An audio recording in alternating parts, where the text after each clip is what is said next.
किताब निकालेंगे हम,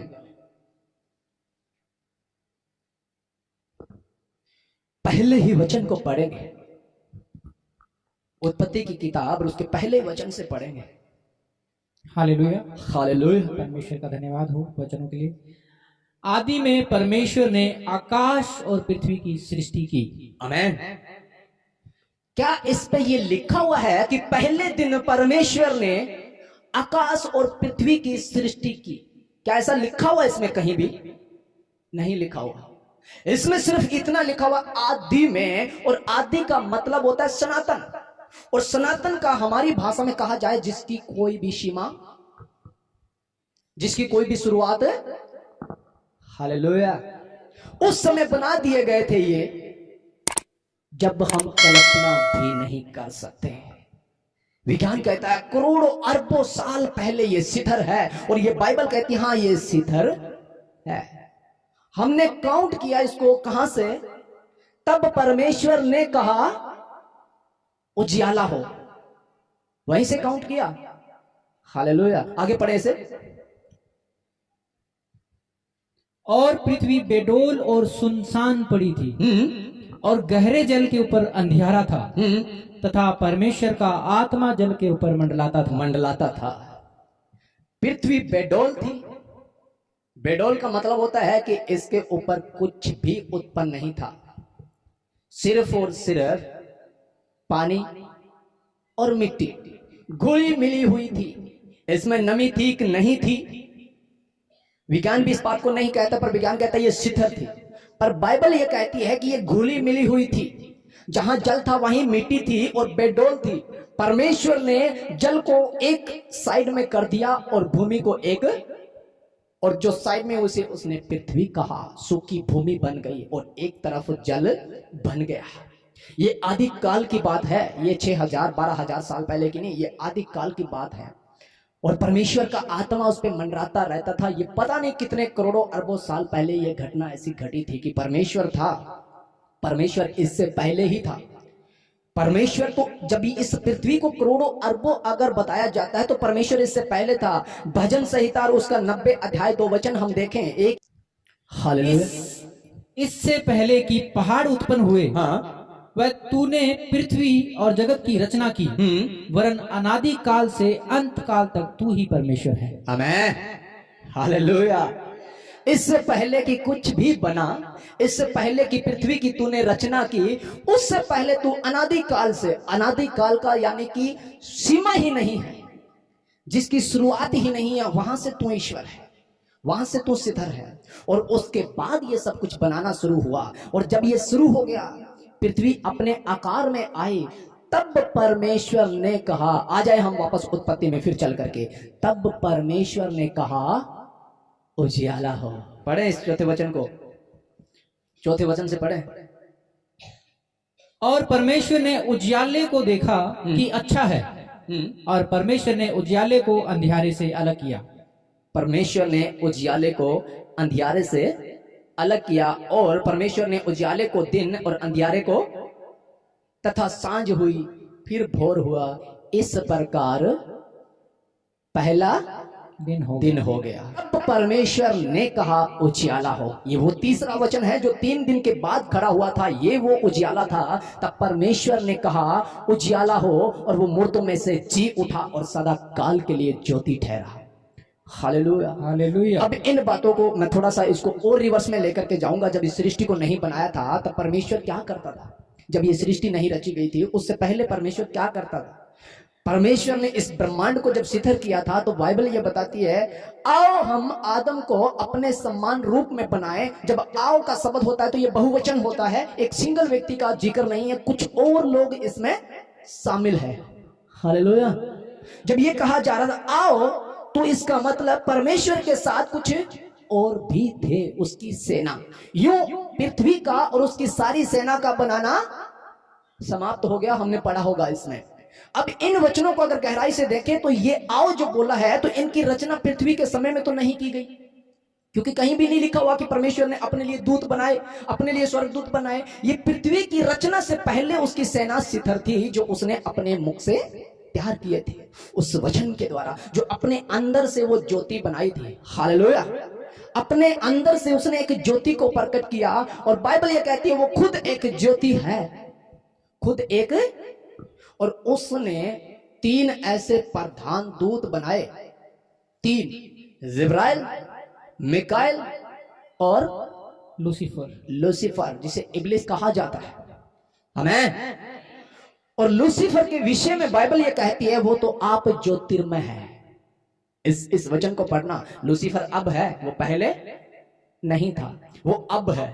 और मैं इसको बड़ी गहराई से पढ़ रहा था कि अगर वो ज्योति है, अगर वो ज्योति है, तो वो वही काम कर सकता है जो प्रभु यीशु मसीह कर रहा है। सेम वो ताकत है उसमें।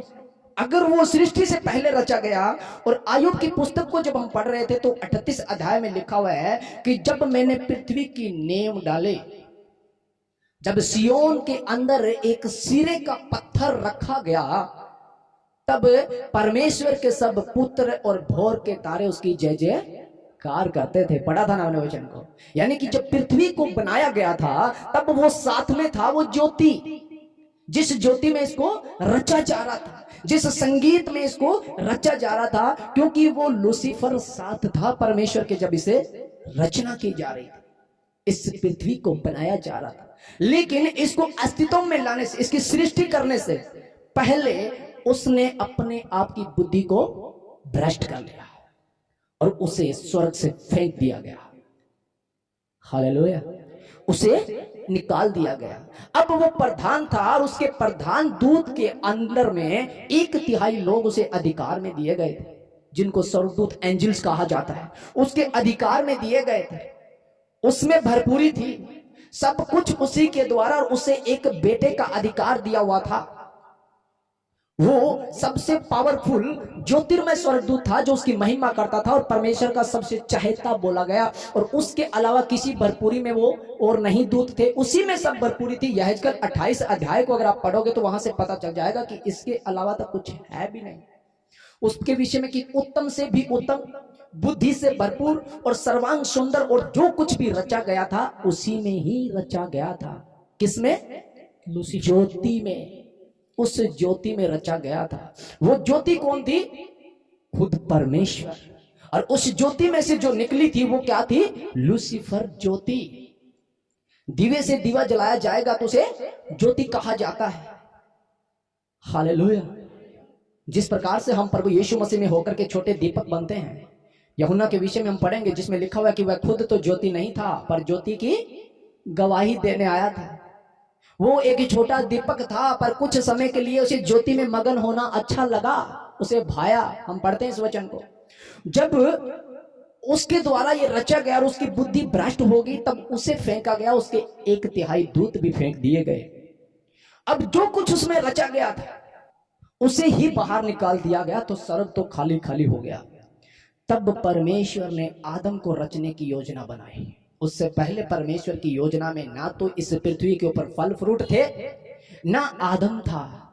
आदम को क्यों रचा गया, इस गहरे भेद को अब जानने पाए हम, कि आदम को इस सृष्टि पर रचा, पृथ्वी के ऊपर बनाया, और फिर कहा दुख उठा, और फिर कहा तू ऐसे चल वैसे चल ऐसे चल, और आज्ञाएं दी, व्यवस्था दी, लहू बहा, भेड़। इस योजना को समझा कि उसने क्यों बनाया। तब मैंने अपने आप को धन्य किया, प्रभु धन्य है तू, तूने चुन तो लिया, अपने लोगों में शामिल तो किया, क्योंकि हम तो बर्बाद हो जाते हैं।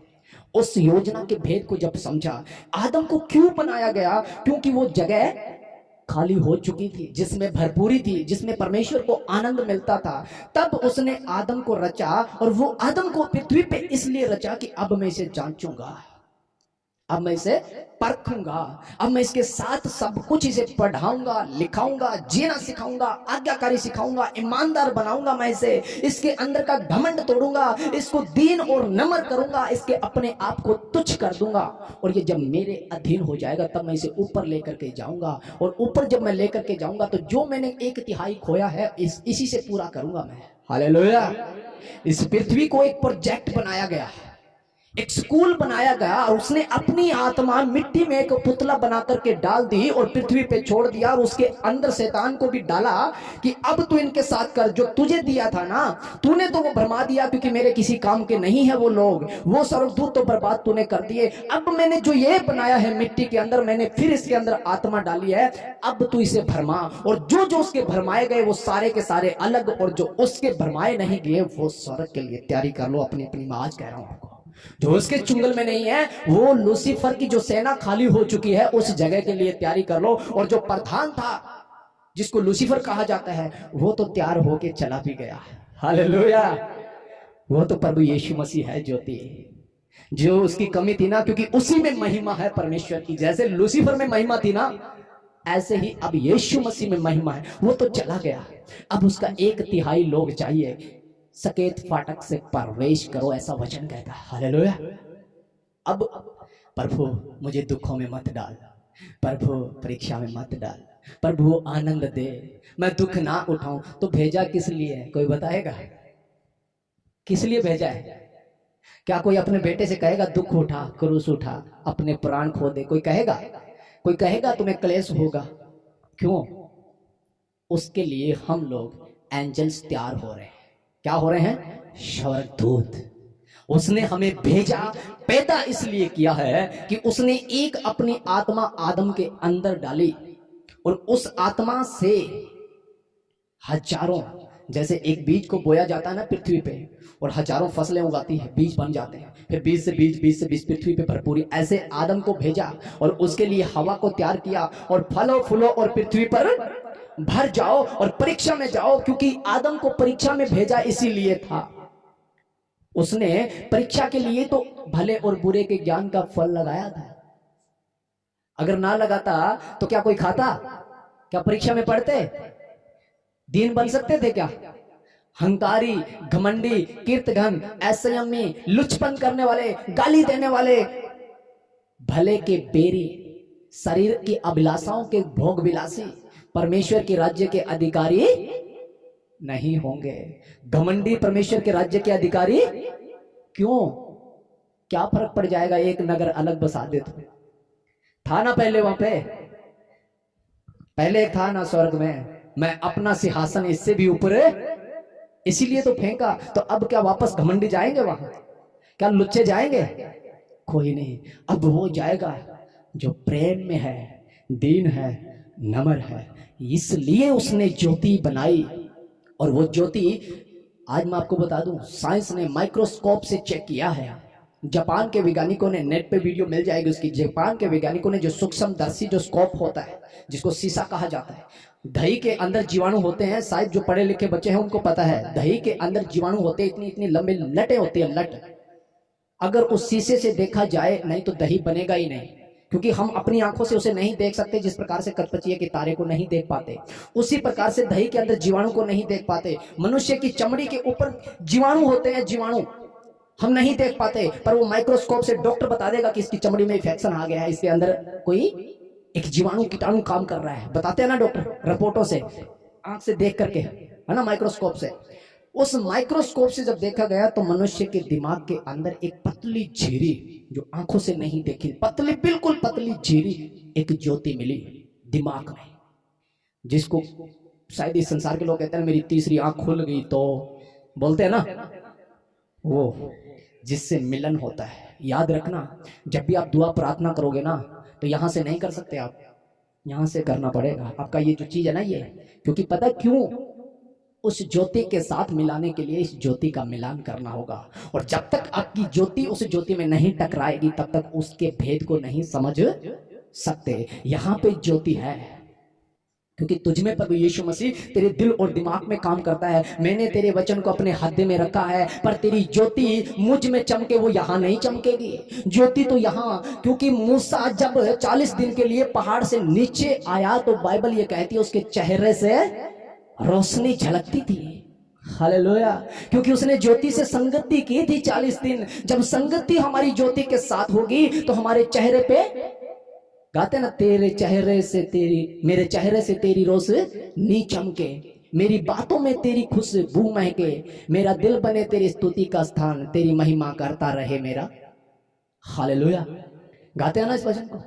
तो दिमाग में वो ज्योति, और इस ज्योति के विषय में यूहन्ना की किताब में आ जाए हम, क्योंकि ये ज्योति वो नहीं है जो संसार देखता है। तब परमेश्वर ने कहा उजियाला हो। ये उजियाला वो नहीं है जो हम आज देखते हैं, क्योंकि ये उजियाला तो हम अगर इसके पढ़ेंगे हम 14 वचन को, जो आज हम जिस ज्योति को देख पा रहे हैं, जिन चंद्रमा को, जिन सूर्य को हम देख पा रहे हैं ना, ये संसार की ज्योति है। लेकिन जब परमेश्वर ने कहा उजियाला हो, वो ज्योति वो नहीं है जो आज हम देखना चाहते हैं, क्योंकि ये ज्योति तो परमेश्वर ने 4 दिन के बाद बनाई थी। और 4 दिन का मतलब क्या होता है? इस प्रकार चौथा दिन हो गया, और हमारा एक दिन परमेश्वर का 1000 साल, ऐसा लिखा हुआ है, लिखा हुआ है ना, हमारा एक दिन परमेश्वर का 1000।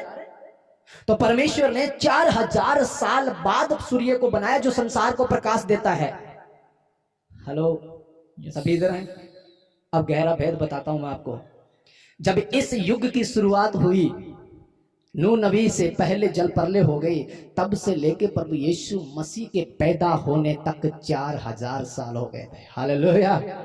जो इस देश को, जो इस पृथ्वी को प्रकाश देता है सूर्य, 4000 साल बाद बनाया गया था। और जो मुझे प्रकाश देता है मेरी आत्मा में जो ज्योति, वो 4000 साल बाद इस जगत में आया प्रभु यीशु मसीह के रूप में। हालेलुया।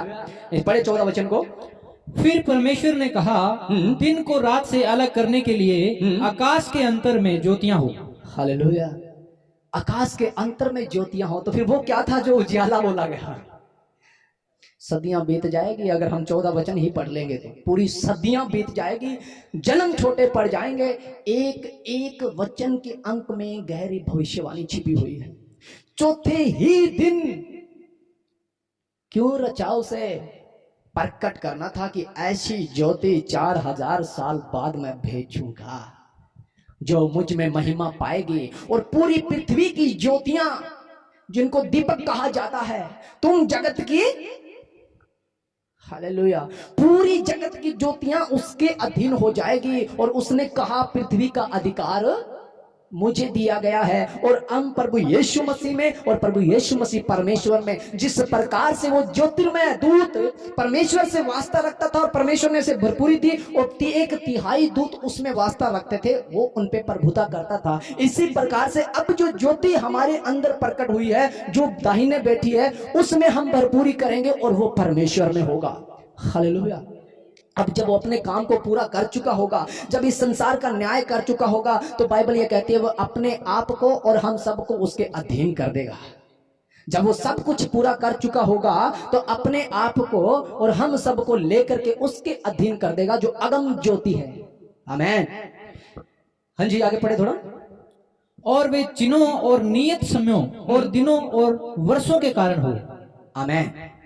ब्रह्मांड की खूबसूरती, तो जब विज्ञान की स्टडी करते हैं ना, तो सूर्य के विषय में पढ़ा था कि पृथ्वी से सूर्य 13 लाख करोड़ गुना बड़ा है। पृथ्वी उसके सामने एक कंच की गोली और सूर्य फुटबॉल के लगभग है, और चंद्रमा पृथ्वी से छोटा है। और परमेश्वर ने ब्रह्मांड के अंदर इस जगह ऐसी स्थिति में इनको ठहराया है कि जब हम अपनी आंखों से देखते हैं तो सूर्य भी इतना ही है जितना चंद्रमा है। परमेश्वर ने इनकी दूरियां इस रीति से रखी है कि जब हम एक एंगल से कंच की गोली को देखें तो भी इतनी नजर, और फुटबॉल को देखें तो कंच की गोली के समान नजर आती है, हम अपनी आंखों से जब देखते हैं। लेकिन जो पढ़े लिखे, जो साइंस विज्ञान को पढ़ते हैं, उनको पता है सूर्य का आकार कितना है और चंद्रमा का आकार कितना है। और हम जहां पे रहते हैं वहां से जब अपनी निगाहों को डालते हैं, उतना ही चंद्रमा नजर आता है जितना हमें सूर्य नजर आता है। हालेलुया। ये सुंदरता है उसकी। उसने ऐसे जचाए हैं उपग्रहों को, ऐसे जचाए हैं एक एक ग्लेशियर को, कि समय समय के अनुसार अपनी महिमा प्रकट करते हैं। वचन कहता है आकाश उसकी हस्तकला को प्रकट कर रही है, दिन को दिन और रात को रात ज्ञान सिखाती है। मैं खुद ये समझ रहा था कि दिन को दिन और रात को रात ज्ञान कैसे सिखाती है। जो रात को तो सोते हैं लोग, कैसे सिखाएगी? पता चला कि परमेश्वर बताना चाहता है कि जहां दिन होते हैं उसी दिन कोई ऐसी जगह भी होगी जहां पे रात होती है। साइंस ने प्रूफ करके दिखा दिया कि पृथ्वी के एक छोर पे अगर दिन है तो पृथ्वी की दूसरी छोर पे रात है। बाइबल ने प्रकट किया ये। जब मैं बचपन में जब स्कूल में पढ़ते थे ना, तब सामाजिक पढ़ाते थे, भूगोल बोला जाता था उसे, भूगोल पढ़ाते थे। तब हड़प्पा संस्कृति, माया काल सभ्य, कांस्य ऐसे पढ़ाया जाता था, एशिया पूर्व। हम समझ नहीं पाते थे उसको कि हड़प्पा संस्कृति का पतन हुआ, मोहनजोदाड़ो आए, द्रविड़ लोग आए, आर्य लोग आए, हम समझ नहीं पा रहे थे। आज पता चलता है कि विज्ञान हमें क्या सिखा रहा था, बाइबल ने बताया, वहां तो समझ में आया भी नहीं। बाइबल से समझ में आया कि अगर काश उस समय बाइबल पढ़ी होती तो पेपर में अच्छी रीति से। आज जब तो मैं बच्चों को कहता हूं, अगर तुमने बाइबल को ध्यान से, वचनों को मनन कर लिया ना, तो विज्ञान में जब पढ़ोगे तो प्रकट हो जाएगा, हाँ ये सत्य है और ऐसा है, क्योंकि अच्छी रीति से समझ में आ जाएगा। तब जब साइंस ये प्रकट करा रही थी ना, तब क्या पृथ्वी गोल है, कहीं पे लिखा नहीं, गोल नहीं, पृथ्वी चपटी है। पढ़ा है ना बच्चों ने, पुराने टाइम में पढ़ा ना, पृथ्वी गोल नहीं, पृथ्वी तो चपटी है। पृथ्वी एक बेल के सींग पर रखी हुई है, वो सींग पलटता है, पृथ्वी हिलती है, भूकंप आता है। कोई कहता है पृथ्वी शेष नाग पे, फन पे टिकी, ऐसे पढ़ते थे ना, बुजुर्ग बताते थे। अब हो गया ना पानी का पानी। बाइबल कहती है हवा में लटकी हुई है, और आज साइंस भी कहती है वो हवा में ही लटकी हुई है, वो परिक्रमा करती है, घूमती है। हालेलुया, कर दिया ना बाइबल ने क्लियर, क्योंकि उस समय हमारे हाथ में बाइबल नहीं आई थी। लेकिन अगर उस समय बाइबल आई होती तो हम उस बेल वाले को जवाब दे सकते थे, तेरे सींग पे नहीं है, हवा में है। लेकिन वचन में लिखा है प्राचीन काल का भेद अंतिम पीढ़ी के लिए रख दिया गया था, और लिखा हुआ है पृथ्वी यहोवा के महिमा के ज्ञान से ऐसे भर जाएगी जैसे समुद्र मछलियों से भर जाता है। आज एक एक विज्ञान बाइबल को स्टंप मार के दे चुका है कि जो इसमें लिखा हुआ एक भी झूठ नहीं है। बड़े से बड़ा नासा में जो काम कर रहे हैं, जो सबसे बड़ा सेंटर जिसको बोला जाता है, जो पूरे ब्रह्मांड के विषय में जानकारियां रखता है, उसने स्टंप मार के दे दिया है कि जो बाइबल में लिखा हुआ वो 100% सच है। उस समय कौन था जब अंतरिक्ष से बाहर नहीं जाया जाता था, तब कौन था कि ये गोल है? परमेश्वर ही था। हालेलुया। पहला तीमुथियुस उसका 6 अध्याय और 16 वचन को हम देखें। 16, हाँ,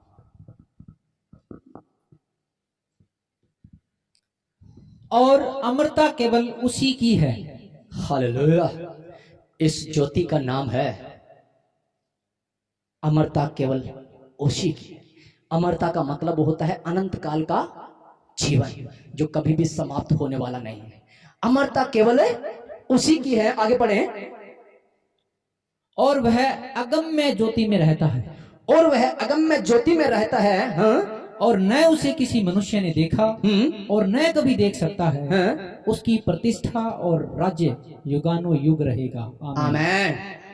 ना किसी ने उसे देखा और ना उसे देख, तो प्रकट किसने किया? हालेलुया। फिर प्रकट किसने किया? लिखा हुआ ना, अमरता उसी की है।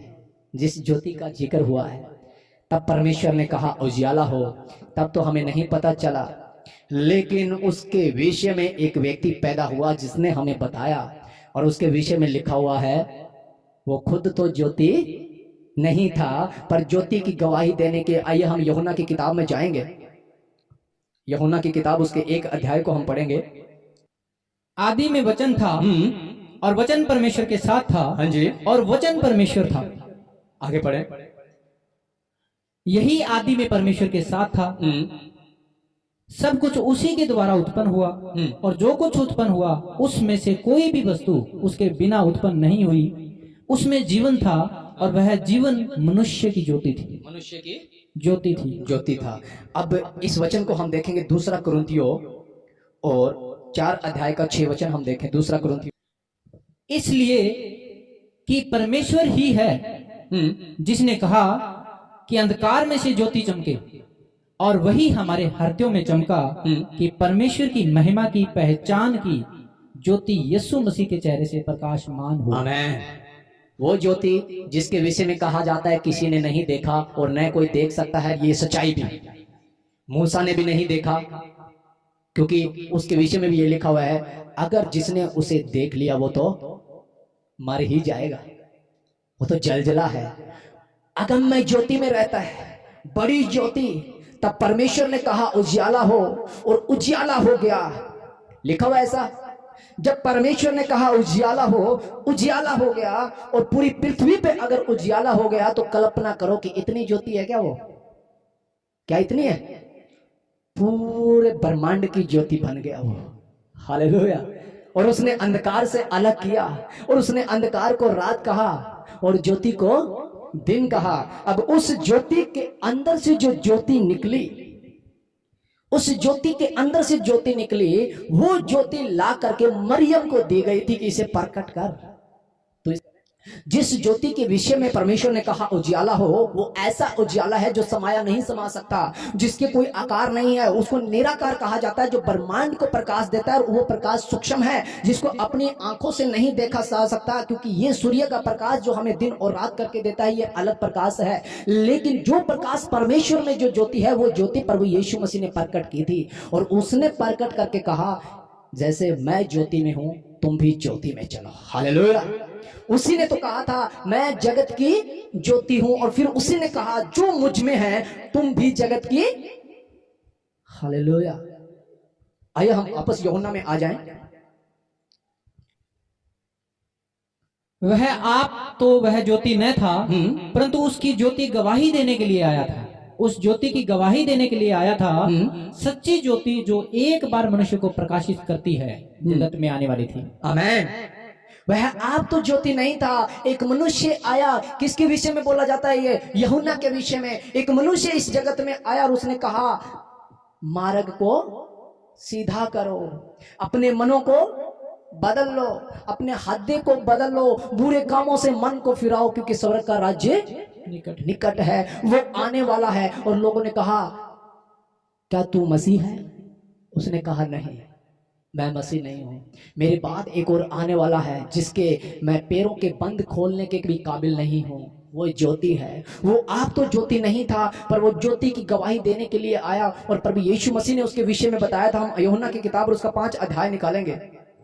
वह तो जलता और चमकता हुआ दीपक था। आमेन। वो खुद तो ज्योति नहीं था, ज्योति की गवाही देने आया था, लेकिन खुद के विषय में प्रभु यीशु मसीह कहता है वो जलता हुआ दीपक था। हालेलुया। दीपक में भी ज्योति होती है, क्योंकि जो परमेश्वर की ओर से है उसमें ज्योति होगी। वो देख पाएगा उसे। वो जब तक पैदा नहीं हुआ था यीशु मसीह, और यूहन्ना देख पाया कि मेरे बाद जो आने वाला है, क्योंकि मलाकी के बाद 430 साल तक कोई भविष्यवक्ता परमेश्वर की ओर से पैदा ही नहीं हुआ था। उसने कहा मेरे बाद जो आने वाला है वो जगत की ज्योति होगा, उसमें जीवन होगा। और प्रभु यीशु मसीह उस पहले के विषय में कहता है कि वो आप तो ज्योति नहीं था, पर वो जलता हुआ चमकता हुआ दीपक था। चमकता हुआ दीपक था। यहाँ पे आप तो जलता और चमकता हुआ दीपक था, पर आगे पढ़े, और तुम्हें कुछ देर तक उसकी ज्योति में मगन होना अच्छा लगा। आमेन। और तुम्हें कुछ देर उसकी ज्योति में मगन होना अच्छा लगा। 3.5 साल तक वो ज्योति बीच में रही और लोग मगन हुए, बहुत से गहरे वेदों को जाना, स्वर्ग के राज्य के विषय में जाना। और उसने कहा अब जो बातें रह गई है मैं चाहूंगा मेरे बाद एक और भी भेजूंगा जो तुम्हें मेरी बातों में से लेकर के बताएगा, वो तुम्हें जीना सिखाएगा।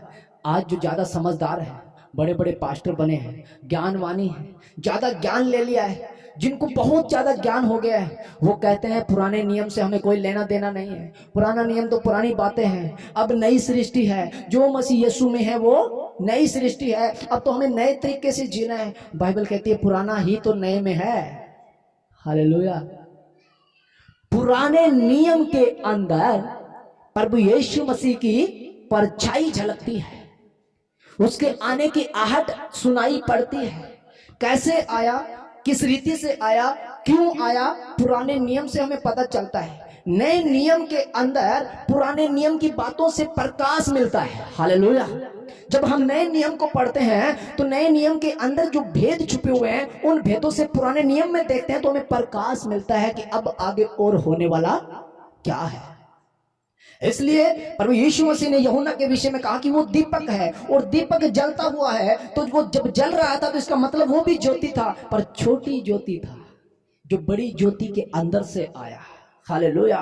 वो बड़ी ज्योति है जिसमें हम सब छोटी ज्योति बनते हैं, और जो ज्योति की संगति करता है उनकी ज्योति चमकती चली जाती है। संगति तो ज्योतियों की संगति है, जो जिसकी संगति करता है वैसा बन जाता है। बाइबल में लिखा हुआ है, अगर कोई वेश्या की संगति करता है तो वो लुच्चा बन जाता है, और कोई आत्मा की संगति करता है तो वो आत्मिक जन बन जाता है। इसलिए जैसी संगति आप करोगे वैसा जीवन आपका बन जाएगा। बार बार परमेश्वर शुरू से लेकर अंत तक, मैं पवित्र हूं, मैं तुम भी पवित्र बनो।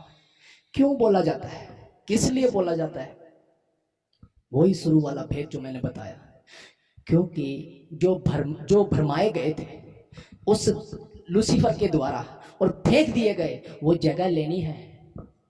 उनकी जगह खाली है स्वर्ग में।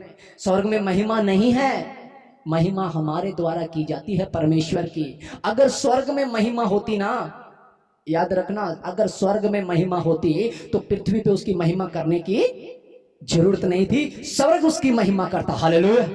उसके कामों की स्वर्ग महिमा करता। लेकिन स्वर्ग में प्रकाशित वाक्य में पढ़ोगे ना तो उसकी महिमा के लिए इतना ही बोला जाता है, पवित्र पवित्र पवित्र पवित्र। इसके अलावा कोई भी गीत भजन नहीं बोला जाता। लेकिन प्रकाशित वाक्य के अंत में लिखा हुआ है कि जब वो मेमना जीत गया और प्राचीन वहां पहुंच गए, तब उसकी महिमा का कि मेमना जो विजयी हुआ है उसकी महिमा सदा की है, तब गीत गाया गया स्वर्ग के अंदर। उससे पहले स्वर्ग की महिमा जाती रही थी, क्योंकि जो संगीत में दूत थे वो तो उनकी बुद्धि भ्रष्ट हो गई थी। आपसे महिमा होती है परमेश्वर की, हालेलुया। एक वचन और हम देखें, कुलुसियों की पत्री उसका 1 अध्याय और 12 वचन।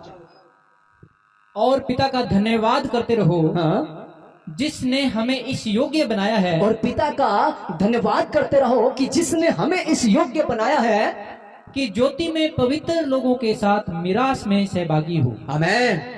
उस ज्योति में जो जगत में हमारे लिए प्रकट हुई थी, उसमें और पवित्र लोग जो जा चुके हैं, जिन्होंने उसके वचनों को सुनाया, उन लोगों के साथ मिरास हो सके, उसके राज्य में प्रवेश कर सके। इसलिए उस पिता का धन्यवाद करते रहो, उसकी महिमा करते रहो। आगे पढ़े। उसने हमें अंधकार के वंश से छुटाकर अपने प्रिय पुत्र के राज्य में प्रवेश कराया, जिसमें हमें छुटकारा अर्थात पापों की क्षमा होती है। आमेन। उसी ने हमें अंधकार के वश से छुड़ाकर अपने प्रिय पुत्र के राज्य में, हालेलुया हालेलुया। अब इस बात को गहराई से पढ़ना और मनन करना, अपने प्रिय पुत्र के राज्य में। तो इसका मतलब प्रभु यीशु मसीह का राज्य होगा। इसका मतलब हमारे ऊपर अधिकार प्रभु यीशु मसीह का होगा। जैसे लूसीफर पे अधिकार, लूसीफर का अधिकार उन दूतों पे था 1/3 पे, वो प्रधान दूत था। इसलिए प्रभु यीशु मसीह को बोला गया कि वो सदा के लिए हमारा महायाजक ठहरा है। वो मलकीसिदक की रीति से सदा के लिए हमारा महायाजक, वो सदा के लिए हमारा प्रधान दूत बन गया है। परमेश्वर है, हम उसके अधीन हो जाएंगे, उसके राज्य में प्रवेश करने पाएंगे। उसने ही तो अंधकार से हमें छुड़ाया अपना लहू दे करके। हम जब पश्चाताप करते हैं, हम जब अंगीकार करते हैं कि अब मेरे जीवन में कृतघ्न काम नहीं होंगे, अब मैं लुचपन नहीं करूंगा, अब मैं विचार का जीवन नहीं बिताऊंगा, अब मैं कोई भी बुरी संगति में नहीं जाऊंगा, और मेरी आंखें निर्मल रहेगी। हालेलुया। ये मैं बोल ही रहा था, आयुब की बातें याद आ गई।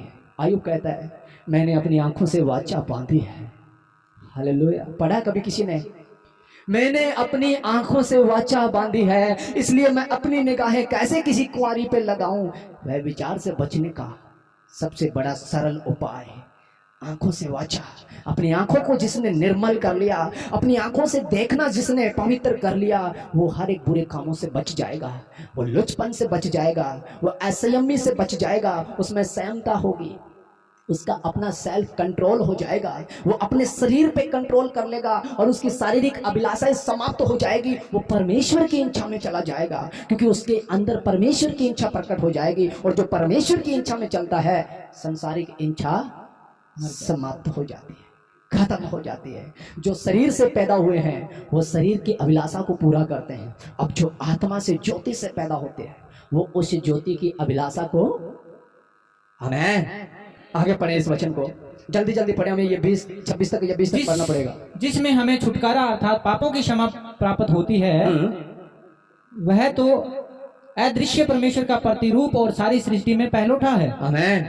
वह तो अदृश्य परमेश्वर, उस अदृश्य ज्योति को जिसको हम नहीं देख सकते, ना किसी ने उसे देखा, उसका प्रतिरूप है। उसी ने तो प्रकट किया है कि वो ऐसा है। उसी ने तो उस अपने स्वभाव को प्रकट किया कि परमेश्वर ऐसा है, जैसा मैं हूं वैसे तुम भी बन जाओ। मैं पवित्र हूं, तुम भी पवित्र बन जाओ। अपने जगह अगर आप ना पुराने नियम के अंदर अगर 10 आज्ञाओं को जब आप पढ़ोगे, निर्गमन की पुस्तक का शायद 18 अध्याय या 20 अध्याय के बीच में आपको मिल जाएगा। अगर 10 आज्ञाओं को पढ़ोगे तो वो 10 की 10 आज्ञाएं आज भी लागू है। प्रभु यीशु मसीह ने उन्हें कैंसिल नहीं किया। उसने ये नहीं कहा कि मैं उसे लोप करने आया हूं। वो 10 की 10 आज्ञाएं आज भी कायम है। मत सोचना कि उसने लिखा कि तुम पवित्र दिन को, विश्राम दिन को पवित्र करके मानना, वो तो पुराने नियम में था। आज तो जो मर्जी कर सकते हैं, लागू है। हालेलुया। इस विषय में जरूर बताऊंगा मैं। पुराने नियम का एक एक वचन आज भी लागू है। उसने तो एक व्यवस्था को पूरा किया है। कौन सी व्यवस्था? खतना, भेंट, बलि, इनको पूरा किया है कि मैं तुम्हारे लिए चढ़ाया गया, तुम्हारे लिए लहू बहा दिया गया है। अब मुझ में खतना है। अब चिन्ह तुम्हारे शरीर पे नहीं, हड्डी में होगा। हालेलुया। अब तुम्हें खलड़ी काटने की जरूरत नहीं है, हड्डी को चीरने की जरूरत है। जिसके हड्डी में परमेश्वर वास करेगा, उसके शरीर पे चिन्ह की जरूरत नहीं पड़ेगी, उसे किसी के धर्म बदलने की। हालेलुया। पौलुस कहता है किसी को खतने में बुलाया तो खतने में जाए, किसी को खतना रहित बुलाया तो खतना रहित जाए। क्योंकि ना खतना कुछ है और ना खतना रहित, जो कुछ है वो विश्वास ही के द्वारा है। तो कोई चाहे मुस्लिम है, चाहे हिंदू है, चाहे सिख है, चाहे ईसाई है, बौद्ध, जैन, फारसी, जो मर्जी है, कोई कैसा भी लोग क्यों ना है, वो सिर्फ रास्ता है। हालेलुया। अगर वो रास्ता है, उसने कहा मार्ग, जीवन, सच्चाई मैं हूं, तो रास्ते का कोई धर्म, इस पे कोई भी जा सकता है। ये जो मार्ग है ना, इस पे कोई भी जा सकता है। चाहे किसी ने टोपी लगाई है, चाहे किसी ने मूछें बनाई है, चाहे किसी ने दाढ़ी बधाई है, चाहे दाढ़ी कटवाई है, कोई भी जा सकता है। वो तो मार्ग है। उसके पास जाने का प्रभु यीशु मसीह तो मार्ग है। फिर कोई धर्म की बात तो हो ही नहीं सकती। धर्म तो बदला जा ही नहीं सकता, क्योंकि हद्दें बदलने के लिए प्रभु यीशु मसीह ने बोला है। हालेलुया। हमें हद्दें को बदलना है। वो प्रेम है, वो सदा की रीति से प्रेम है। वो प्रेम है तो हमें प्रेम में प्रवेश करना है। उसने कहा दीन बन, उसने कहा नम्र बन जा, उसने कहा अपने आप को हम्बल कर, अपने आप को तुच्छ कर दे, बिल्कुल जीरो कर दे, क्योंकि मैं तुझ में अपनी चीजें डालना चाहता हूं। तुझे पैदा इसलिए किया था घमंडी, तुझे पैदा इसलिए किया था कि कीर्तघन, तुझे पैदा इसलिए किया था कि सारा कुछ तुझ में डाला जाए शैतान के द्वारा, क्योंकि शैतान को भेजा तेरे लिए था। तू उससे परखा जाए और वो सारी चीजें तुझ में डाल दे, तू उनको ठोकर मारे। शैतान ला करके वैभव रखेगा, ठोकर मारे। शैतान ला करके बड़ा पद रखेगा, ठोकर मारे। शैतान बड़े पैसे देगा कि इस पैसे के बदले में ये बुरा काम कर, उसे ठोकर मारे। एक ही बात याद रखना, सर्वप्रथम जीवन में परमेश्वर है, वो राज्य का मिरास होगा, क्योंकि उसे दूत चाहिए, घमंडी नहीं। उसे आत्मा चाहिए, धनवान नहीं। उसे पद नहीं चाहिए, चाहे मास्टर जी हैं, चाहे निरेगा के मजदूर हैं, उसे आत्मा चाहिए। क्या चाहिए? आत्मा। हमारा पद, हमारा ज्ञान, हमारा वैभव, हमारी इज्जत, हमारा धन, फिनिश, कुछ भी नहीं। आज से गांठ बांध लो। आगे पढ़े थोड़ा सा वचन को। क्योंकि उसी में सारी वस्तुओं की सृष्टि हुई। उसी में सारी वस्तुओं की सृष्टि हुई। हम पढ़ रहे थे, आदि में वचन था, वचन ही परमेश्वर था और वचन परमेश्वर के साथ था। जो कुछ भी बनाया गया उसी के द्वारा। यहाँ वचन क्या कहता है? क्योंकि उसी में सारी वस्तुओं की सृष्टि हुई। हाँ जी। स्वर्ग की हो अथवा पृथ्वी की, देखी या अनदेखी, क्या सिंहासन, क्या प्रभुताएं, क्या प्रधानताएं, क्या अधिकार, सारी वस्तुएं उसी के द्वारा और उसी के लिए सृजी गई है। और वही सब वस्तुओं में प्रथम है और सब वस्तुएं उसी में स्थिर रहती है। और वही देह अर्थात कलीसिया का सिर है। वही आदि है और मरे हुओं में से जी उठने वालों में पहलोटा, कि सब बातों में वही प्रधान ठहरे। आमेन। वही सब बातों में पहलोठा।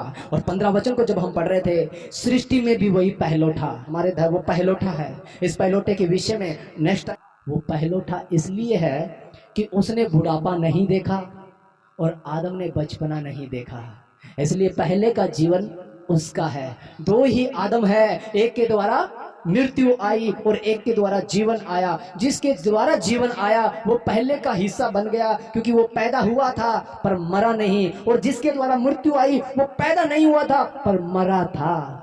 हालेलुया। तो आगे का जवानी उसके पास थी, बुढ़ापा आदम के पास। आदम रचा गया था, पैदा नहीं हुआ। आदम जवानी में पैदा किया गया था, बनाया गया था मिट्टी से। उसके पहले का हिस्सा किसके पास है? किसके पास है?